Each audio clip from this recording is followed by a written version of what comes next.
प्रवर्तन निदेशालय यानी कि ईडी ने कल बड़ी कार्रवाई करते हुए शिवसेना नेता संजय राउत का अलीबाग का एक प्लॉट और दादर में एक फ्लैट जो है कुर्क करने की नोटिस दे दी। आरोप ये था कि मुंबई के गोरेगांव में एक पत्रा वाला चाल है जिसको कोई रहवासी हैं 672, उनको पुनर्वसित करना था, जिसके लिए गुरु आशीष कंस्ट्रक्शन कंपनी की तरफ से करार हुआ था।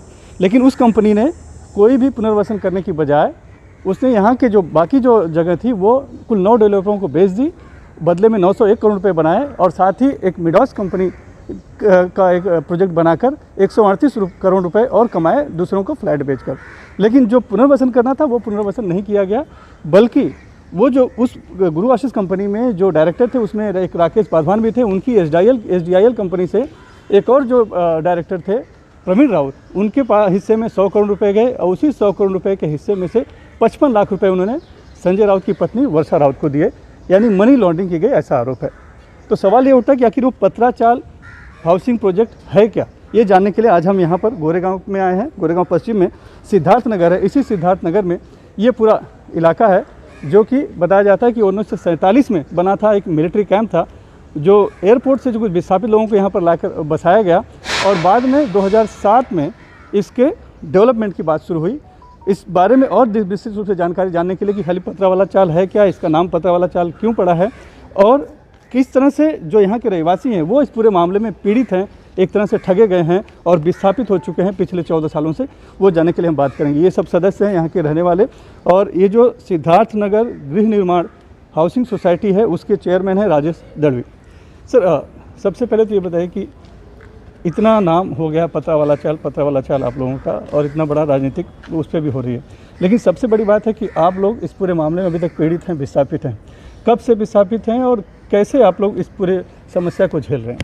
हम पिछले 13 सालों से विस्थापित हैं और हम जो अभी जो चल रहा है वो जो बातें चल रही है मीडिया में या हर जगह पे, वो जो किरदार बताते हैं उनका हमारे इधर कभी उनका यहाँ पे कोई आना जाना नहीं था, कुछ भी नहीं था। जो क्या रहेगा वो हमें मालूम नहीं। हमको भी सब डिपार्टमेंट ने इंक्वायरी के लिए बुलाया था। पहली तो बात है, हम लोग 4 महीना पहले नई जो सोसाइटी बनी उसमें हम लोग चुन के आए थे। इसके पहले की जो सोसाइटी थी वो 20 साल थी, उसके समय ये पूरा घोटाला हुआ है और हम लोग नवनिर्वाचित सोसाइटी है, फिर भी हमें बुलाया गया, हम लोग से पेपर्स मंगाए गए और सब ये चीज़ की इंक्वायरी की गई। लेकिन हमारे ज्ञात में तो ऐसा कोई हमारे सामने अभी तक नहीं आया है कि भाई ये फलाना आदमी है और ढकाना आदमी है। हम खाली राकेश दीवान साहब को पहचानते हैं और सारंग दीवान साहब को जानते हैं और क्यों उनके ऑफिस में हम लोग जाया करते थे, भाड़ा नहीं मिलता था करके। लेकिन बाकी हमें जो किरदार बाकी के कहे जा रहे हैं उनके बारे में हमें कुछ मालूम नहीं है। बस हमको ये मालूम है कि देवेंद्र फडणवीस साहब के समय यहाँ का जो बिल्डर था उसको निकाला गया। मेहता साहब ने उस समय स्टे दिया करके कल्पतरु की 3 बिल्डिंग 4 टावर खड़े हो गए और उसके बाद में अब जो नई सरकार आई उन्होंने 1.5 साल पहले एक ये पास करके हम लोग का काम चालू करने को कहा। थोड़ा जो कानूनन कार्रवाइयों के बाद अब हमारा काम पिछले एक महीना पहले माननीय शरद पवार साहब और मुख्यमंत्री जी के उपस्थिति में शुरू हो गया है और इस बात से हम संतुष्ट है कि हमारा काम अब नज़र क्या इसमें आ गया है। खाली जो है वो थोड़ा प्रॉब्लम हम लोग के भाड़े का है, जो भाड़े का हम लोग का निगोशिएशन भाड़ा के साथ में शुरू है और थोड़े दिन में भाड़े के बारे में एक निश्चित जगह पे हम पहुंच जाएंगे और वो भी प्रॉब्लम हमारा सॉल्व हो जाएगा। चलिए, अच्छी बात है कि आप लोग की समस्या अब खत्म होने को कगार पर है, थोड़ा सा सरकार भी रुचि ले रही है। लेकिन ये समस्या थी कहाँ, कब से ये शुरू हुआ, कैसे आप लोग के साथ अन्याय हुआ या ठगी हुई, वो बता सकते हैं?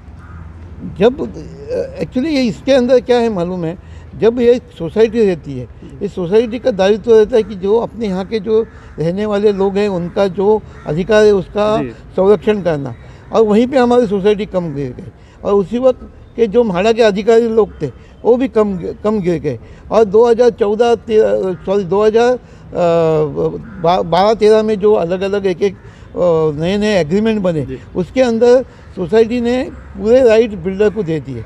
और इसलिए हम लोग ठगे गए। उसको एक तो थर्ड पार्टी क्रिएट करने का ये सोसाइटी ने दिया और म्हाडा ने उसको कोई ऑब्जेक्शन नहीं लिया, क्योंकि बिल्डिंगें पूरी खड़ी रही है और म्हाडा के परमिशन से खड़ी हुई है। इसके अंदर कल्पित सोसाइटी है जो पहले की म्हाडा है और तभी के जो तत्सम अधिकारी थे। बिल्डर तो यहाँ कमाने को आया था, वो कमा के अब जेल में जाके बैठा हुआ है जी। तो जब आप लोग पहले ये आसियाना था, यानी आप लोगों का घर था यहाँ पे, आप लोग कब यहाँ से विस्थापित हो गए, दूसरी जगह पे गए, शिफ्ट हो गए, और क्या अब तक आप लोगों को घर मिल पाया? हम लोग यहाँ से 98 में यहाँ से निकले हम लोग। अच्छा। 97-98 के थोड़ा एक इसमें निकले। जो लोगों का थोड़ा प्रॉब्लम था वो रुकते रुकते निकले। आज 13 से 14 साल हो गए थे। और हमारा घर तो ये आधा जो 40% बन के पड़ा हुआ है और NCLT में केस चालू है और हर जगह से केसेस चालू है। अभी जो नया कॉन्ट्रैक्ट आया है उसको भी बहुत प्रॉब्लम्स आ रहे हैं, क्योंकि पहले का बिल्डर लाख रुपए पानी का, 1 करोड़ रुपए पानी का बिल और लाइट का बिल बाकी रख के गया हुआ है। इसलिए सब जन जो अभी ये प्रोजेक्ट पूरा करने को कोशिश कर रहे, उसके पीछे सामने इतने प्रॉब्लम्स है कि हज़ारों प्रॉब्लम्स है। इसलिए थोड़ा टाइम हो रहा है, लेकिन हमें पूरा ये है कि अगले 2 या 3 साल में हमें हमारा घर मिल जाएगा। जी। आपसे बात कर सकते हैं? क्या नाम आपका? मेरा नाम प्रमोद राजपूत है। ये बताइए कितना संघर्ष करना पड़ा आप लोग को इस प्रोजेक्ट के लिए? नहीं, इस प्रोजेक्ट के लिए लास्ट 5 साल से भी ज़्यादा करना पड़ा है, क्योंकि क्या हो गया कि 5 साल पहले जो हमारा 2017 से भाड़ा बंद हो गया है हमारा, तब से फिर सब लोग जुड़ना शुरू हुए और सबको लगा कि भाई भाड़े के लिए संघर्ष करना पड़ेगा, घर के लिए संघर्ष करना पड़ेगा। और वही 5 साल से संघर्ष कर अभी तक 5 साल से किसी को भाड़ा नहीं मिला है, और तब 40,000 भाड़ा मिलता था। आज के तारीख में अभी निगोशिएशन चालू है, थोड़ा भाड़ा बोल रही है हमको देना, इतना हम एक्सेप्ट नहीं कर रहे, और काम भी अभी 1-2 महीने से शुरू हो जाएगा, थोड़ा आपको पता तो चल रहा है। और काफ़ी आंदोलनें की हमने, मोर्चे, उपोषण, भाड़ा 2 बार मोर्चा लेके गए थे, यहाँ पर उपोषण किया गया था। देवेंद्र फडणवीस साहब आए थे, उद्धव साहब ने बुला के भी वहाँ मीटिंग करवा के उन्होंने कहा था कि आप पीछे हट जाइए, आपका प्रोजेक्ट हम करेंगे। सुभाष देसाई साहब ने काफ़ी हमें मदद की इस प्रोजेक्ट में, तो उनका बनता है जो भी कि हमारे हिसाब से उन्होंने हमारे लिए बहुत मदद की, क्योंकि वो भी स्थानिक यहाँ पत्राचाल के रहवासी रह चुके हैं वो भी।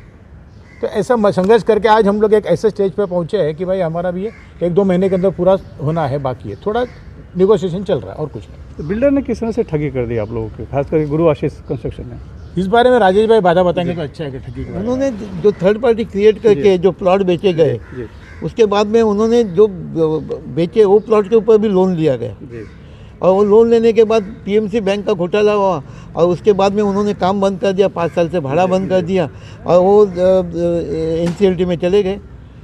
जब उनको निकाला गया तो भी उन्होंने वो मीटिंग में बोला था, माननीय मुख्यमंत्री थे देवेंद्र फडणवीस साहब, कि मैं तो NCLT में आए, आपको जो बोले तो मेरी कंपनी लॉस हो गई है।